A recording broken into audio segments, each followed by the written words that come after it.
I've said this a million times to my friends and people that come to me for advice, but this is the first time I'm ever speaking about it to my personal brand, and this has been long overdue. I should have spoken about this when it mattered, and I didn't. I failed all of you. But that's nonetheless because this is so damn important that most of you need to understand. Okay, the magic to anything is in testing.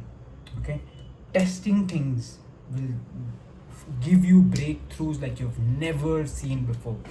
People come to me saying, what's the best workout split? What's the best way to cold email to get more clients? Sorry, very sick. So what I tell them is, what all have you tried?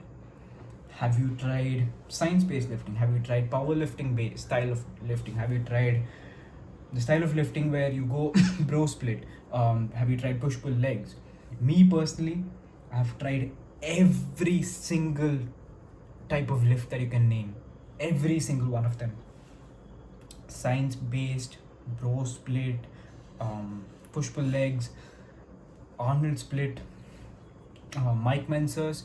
It landed me to Dorian Yates split, which is basically chest and biceps, legs, shoulders, tries, and back 4 days a week.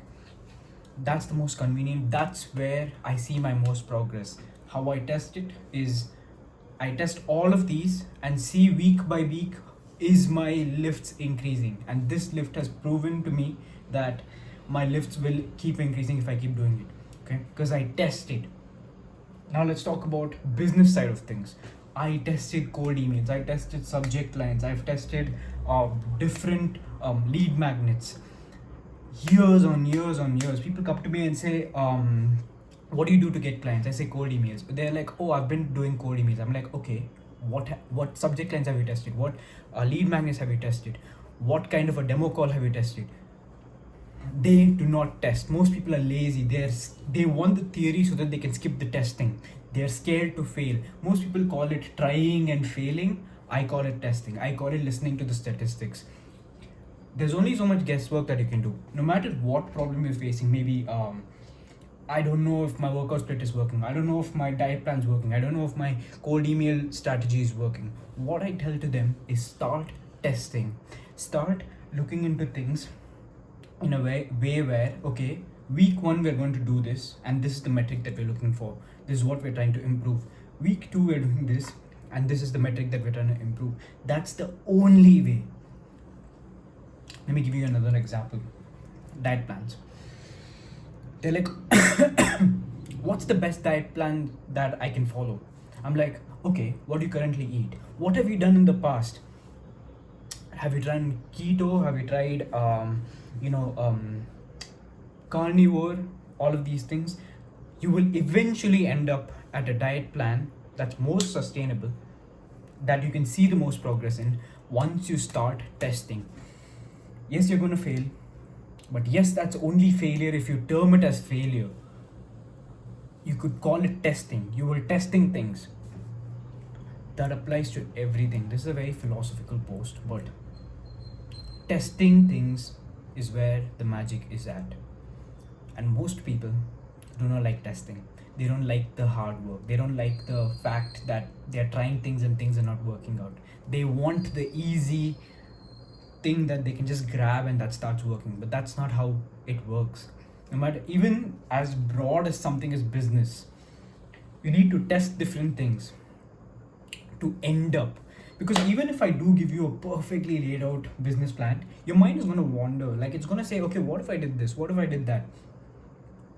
But if you test it for yourself, you're going to be in the zone where you're like, okay, I tested that and that didn't work. Okay, I tested this worked for a bit and it stopped working.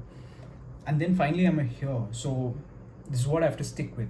So the magic is in testing. No matter what you do, it's testing that's going to do the work. It's listening to the statistic. It's the late nights where you're looking at things, comparing different charts, and yeah, that's where the testing is at. So the drill that I would give you all to how to get started with this is, look at all the problems you have. Make a list of these problems and make a week by week testing schedule. check different things you could test, check the different tweaks that you could make, check how you could improvise it. And that's the only way to know for sure that what you're doing is working or not. Because anything else is just guesswork, or you've just stolen it from someone. Even if you did steal it from someone, you're not going to feel gratified, or you're going to start just like wondering about how things would look like otherwise. So you might as well test it for yourself before you come to a conclusion. I've said this so many times in so many different circumstances, that all you have to do is educate yourself on the subject, see the different things you could do, and start testing.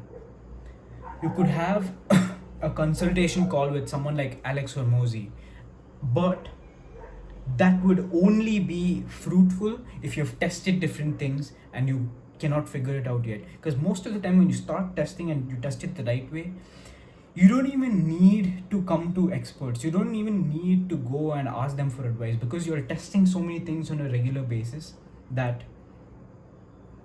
you're so convinced in your work.